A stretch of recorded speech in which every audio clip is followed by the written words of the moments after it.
Kalau kita jalan-jalan ke tempat wisata, salah satunya kalau kita pergi ke Bali, pasti tidak jarang ketemu turis asing dan biasanya mereka itu mencuri perhatian kita. Dan juga bukan karena bajunya, tapi karena postur tubuh mereka yang menjulang tinggi.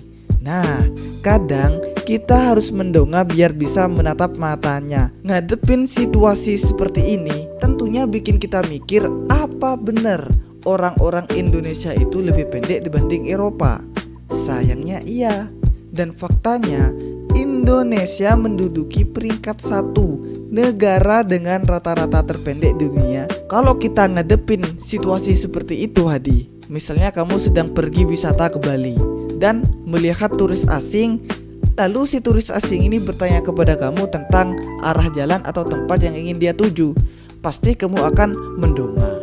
Dan otak kamu akan mikir, apa benar orang-orang Indonesia itu lebih tinggi daripada orang Eropa? Nah, sayangnya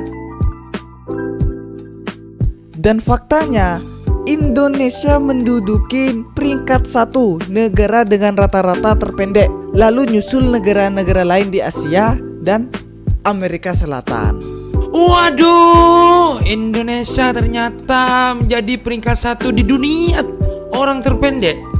Betul. Ya penting yang pendek itu kan postur tubuhnya. Kalau yang lain jangan pendek lah. Apa itu? Kamu jangan ketawa. Kok kamu ketawa? Kenapa? Yang ya itu dah. Di sisi lain, 10 negara dengan rata-rata penduduk tertinggi di dunia diduduki oleh benua Eropa. Terus kenapa orang Indonesia itu pendek-pendek dan orang Eropa itu tinggi-tinggi? Rahasianya apa? Nah, ini bukan konspirasi. Ingat ya, ini bukan konspirasi. Jadi, jawabannya kira-kira begini. Ada 2 faktor yang mempengaruhi pertumbuhan kita sebagai manusia. Yang pertama adalah genetik dan yang kedua adalah lingkungan. Genetik ngasih tahu kita seberapa tinggi kita bisa tumbuh sampai dewasa. Seorang pasangan yang pendek bisa jadi anaknya juga pendek. Dan lucunya, sebuah penelitian menemukan orang-orang Eropa zaman sekarang adalah campuran populasi masyarakat purba pemburu dan petani yang migrasi ke Eropa ribuan tahun lalu. Migrasinya pengembala suku ini ke Eropa sekitar 4.500 tahun lalu. Nah, migrasinya pengembala suku ini membawa gen yang bikin postur tubuh mereka menjadi tinggi-tinggi. Tapi bukan itu juga.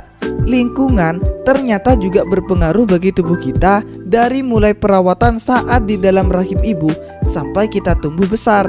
Sekarang coba kita perhatikan. Menu makanan Eropa isinya hampir tinggi akan kalsium dan protein. Sedangkan Indonesia, wah, makanannya memang enak, tapi gizinya tidak seimbang. Namanya orang Indonesia, bro. Kalau gak pakai nasi itu namanya bukan makan. Kuk berarti kalau cuma makan, ya itu bisa dibilang cuma makan cemilan. Iya. Kalau orang Indonesianya kalau tidak ada nasinya, iya kan? Mun tak kenyang berarti tak makan. Betul. Mun sakoni berarti ruah camilan. Nah, intinya kalau tidak ada nasi itu belum Makan. Indonesia men kaya akan macam-macam makanan, kulinernya kaya melimpah. Mantap. Sedangkan di Eropa ya walaupun mereka tinggi-tinggi tapi makanannya ya itu aja. Tapi wahai orang Eropa, kamu itu harus pernah makan makanan Padang, rendang, kopedeng, sate, lompong, dan babi guling.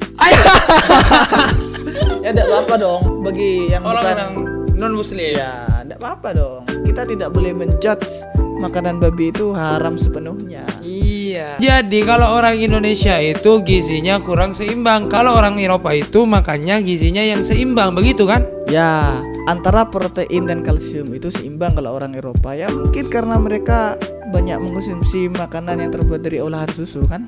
Dan juga selain karena lingkungan dan juga makanan tadi, faktor yang paling berpengaruh adalah genetik. genetik itu sangat berpengaruh terhadap kenapa orang-orang Eropa lebih tinggi daripada orang-orang Indonesia.